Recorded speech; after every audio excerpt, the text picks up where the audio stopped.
आज मैं आपको 5 ऐसे आहार बताऊंगा जो कि ज्यादा मात्रा में खाने से जो कि हैं तो अच्छे, जो कि हाँ मैं मानता हूँ अच्छे हैं, लेकिन उसको एक लिमिट में लिया जाए तब ही वह औषधि की तरह काम करते हैं। लेकिन अगर इसको ज्यादा मात्रा में लिया जाए तब ये आपको नपुंसक भी बना सकता है। इसलिए ज्यादा समय बर्बाद न करते हुए शुरुआत करते हैं नंबर 5 से। नंबर 5 पर मैंने रखा है नीम को।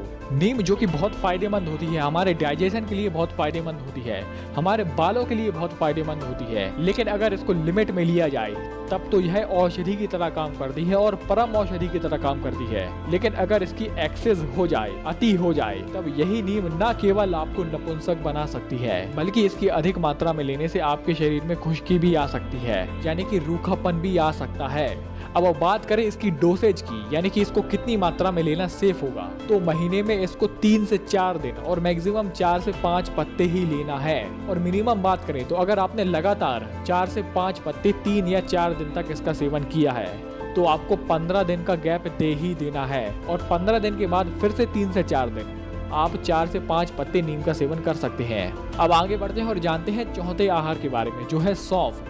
सौंफ जो कि खाना खाने के बाद अजवाइन के साथ मिलाकर इसको सभी सेवन करते हैं। आपने कभी किया होगा, कई होटलों में खाना खाने के बाद इसको दिया भी जाता है। लेकिन अगर इसको लिमिट में लिया जाए तब तो यह ठीक जैसे नीम औषधि की तरह काम करती है, ठीक है यही सौंफ भी औषधि की तरह ही काम करेगी। लेकिन अगर इसको ज्यादा मात्रा में लिया जाए तब इसको आयुर्वेद में शुक्रनाशक बताया गया है। वैसे इसके बहुत सारे फायदे होते हैं, लेकिन उसमें से एक ये डिसएडवांटेज भी है। और शायद सौंफ की शुक्रनाशक प्रॉपर्टीज होने के कारण ही इसको मिश्री के साथ लेने की सलाह दी जाती है, क्योंकि मिश्री वीर बढ़ाती है, धातु पुष्ट करती है, और दोनों को अगर साथ में लिया जाए तो ये बैलेंस हो जाएगा, कोई नुकसान नहीं होगा। अब ये रहा सौंफ के बारे में। अब आगे बढ़ते हैं और जानते हैं सोयाबीन के बारे में। वैसे सोयाबीन की बात करें तो सोयाबीन का उल्लेख हमारे आयुर्वेद की संहिताओं में नहीं मिलता। ये अभी अभी हमारे देश में उगने लगा है और ये पद्धति भी यहाँ से नहीं आई, बाहर से आई है। लेकिन क्या आपको पता है कि सोयाबीन से आपके शरीर में नपुंसकता आती है? जी हाँ, ये हमारे स्पर्म काउंट को कम करता है, हमारे शरीर में एस्ट्रोजन हार्मोन को बढ़ाता है, जो कि एक फीमेल हार्मोन होता है। देखो भाई, कई लोग बोलते हैं कि इसको कम मात्रा में ले तो कोई दिक्कत नहीं होगी। वैसे कई लोगों ने इसकी एक क्वांटिटी सेट कर दी है कि अगर इसको दिन में 30 ग्राम की मात्रा के ही अंडर में ले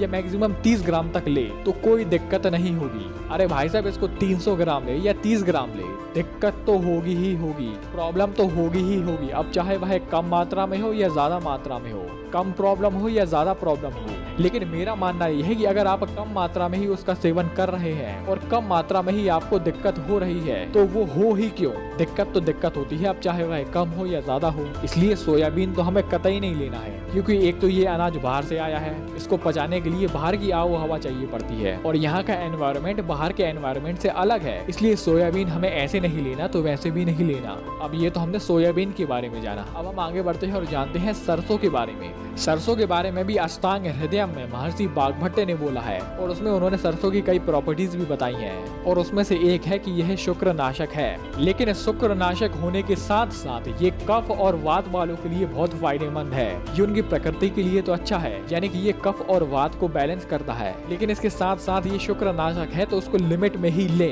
अब ये रहा सरसों के बारे में। अब आगे जानते हैं नंबर 1 आहार के बारे में, जो कि मुझे लगता है कि ये 4 आहार हमारे दिमाग में, हमारे घर में इस तरीके से नहीं घुसे होंगे जितना नंबर 1 जो मैं बताने वाला हूँ वो आपके किचन में तक घुसा है, आप उसको रोज लेते हैं। वो है सफेद नमक, आयोडीन युक्त नमक। अब वो क्या है कि सफेद चीज हमारी आंखों को लुभाती हैं, तो इसी के कारण ये कंपनियां करती क्या है कि सफेद नमक को इतना रिफाइंड करती हैं, इतना रिफाइंड करती हैं कि ये नमक ना रहकर सिर्फ स्वाद बढ़ाने योग्य रह जाता है। पहली बात की ना तो इसमें कोई न्यूट्रिएंट रहते हैं और दूसरी बात की इतने रिफाइंड प्रोसेस होने के बाद ये खाने योग्य भी नहीं रहता और व्यक्ति फिर भी अगर इसको खाता है तो यही नमक उसको खाने लगता है। तो ऐसी स्थिति में हमें इस नमक को छोड़कर सैंधव नमक या काले नमक पर शिफ्ट हो जाना है।